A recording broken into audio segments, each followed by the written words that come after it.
How do you check in on your own health every year? I mean, many of us know it's a good idea to get an annual physical, but what about lab tests? That's what we're going to talk about today on this edition of Lean Healthy Ageless. And I have with me Dr. Patty Milligan, nutritional expert and the creator of the Jet Renewal Kit for air travel immunity and resilience.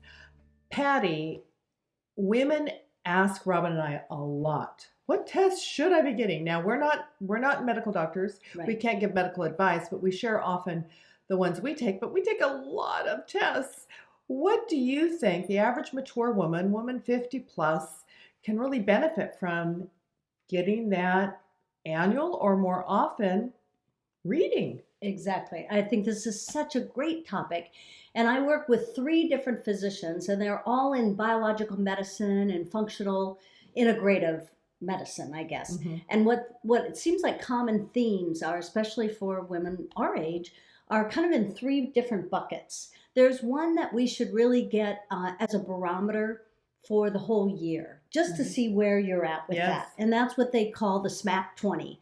You know, in other words, let's see what your immune system does with your white blood cells. Let's see what are some of the chemistries in your blood of how you store iron, how your blood glucose is, you know, some real general. And if any woman goes to her doctor and says, I need the SMAC 20, yes, that doctor should know. Yes. If they don't. Yes, exactly. Go scurrying out of that office. Or what I like to do that I tell my clients are to actually, again, use the internet, as wonderful as we have it, and to actually be able to print out some of the labs that you want. Because everybody should know that, but that's general. And I really think most physicians would say, unless they see something there, because it does look at your liver function, looks at your kidney function at a very high level, that's not something you would need more than once a year. Okay. But I think quarterly, we probably should get a handle on what they call serum insulin. And this one is kind of gaining some momentum. It's been in functional medicine for a long time. Is this where we're looking at insulin resistance, et You're cetera? exactly Okay. right. In other words, that insulin is really the lock and key to let this blood sugar go into our cells to do all the good things it's supposed to do. But we definitely know now it's a marker to show that you're off from a chemistry standpoint with your inflammation or not. So serum insulin is one marker that I think is good. Quarterly.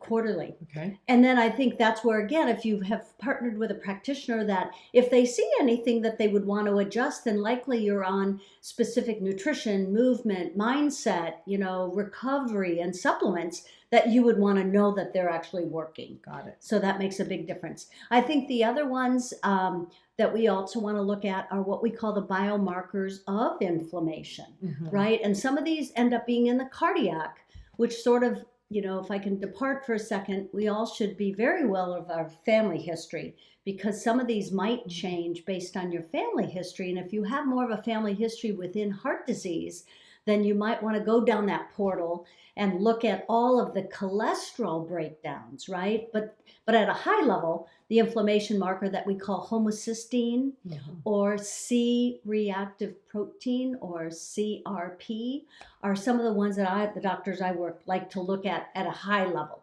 And then if they see anything that is, again, something they want to dive deeper, and you have a cardiac history, then they'll go into looking at all the cardiac cholesterol markers, which I know you're very aware of. Right. And again, those panels can be a little bit expensive. It depends on your insurance. And so these are things that you need to figure out. But so often I feel like the average woman who doesn't have a medical background, doesn't have a health background, we know we take the advice of our doctor. He's like, we're going to do some labs.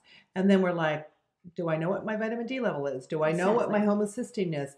And so this is just an opportunity, a little teeny tutorial to help you get familiar with a few of the tests that you might want to say, what would you normally order for me? And can I repeat a couple of these? Well, exactly. And one that you just mentioned. So I think also quarterly, we want to be looking at our vitamin D levels. In fact, I really believe in my lifetime, we're not going to call it vitamin D anymore. We're actually going to call it a hormone. Yes. It functions. We have receptor sites in every single one of our cells. So it becomes really, really important for that level.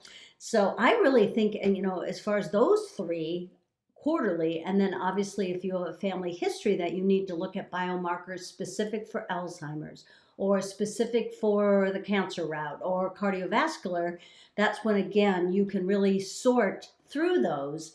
And I love a couple of sites, if and maybe Yes. they're ones that you use because I know you actually have some of the vitamins on your website.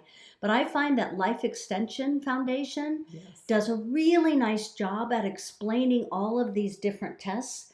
And right now, I'm using one for my dad because he is osteopenic, which probably many of you are, or you're aware that it just means your bones are thinning. Mhm. But there's a way to look at whatever you're doing in movement and supplements and diet are supporting that test or supporting your bones building back a bit. And so there's a real specific bone formation test, and Life Extension actually shows that.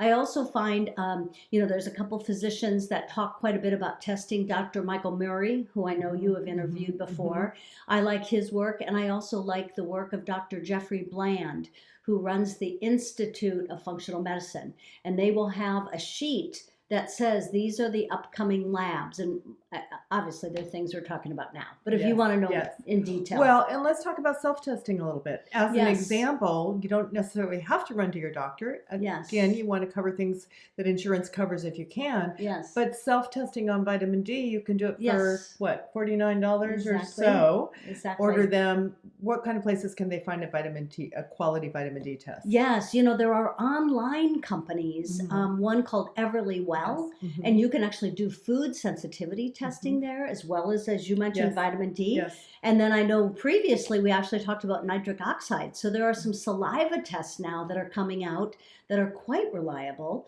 that you can test yourself to see in that inflammation picture. If Mhm. you're eating enough flame retardant, in other words, foods and supplements that are protecting your cells, and nitric oxide on a saliva stick can actually be quite useful. Well, I hope this has been helpful just to give you an idea of how to be your best CEO of your own healthcare team, because you are the CEO. You may not know everything, but it is your job to choose and manage and ask the questions.